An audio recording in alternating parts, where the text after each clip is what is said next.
Yan,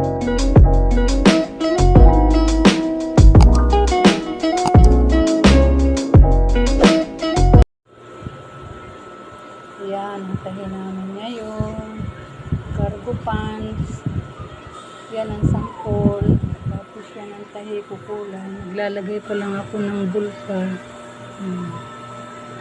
Pag nalagyan ko na lahat ng bulsa nito, ayan, magbubuo na ako.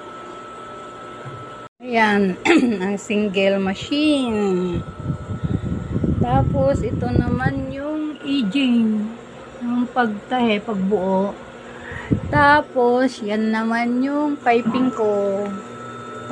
Pagtupi dito sa laylayan para mas mabilis. Yan ang piping ko.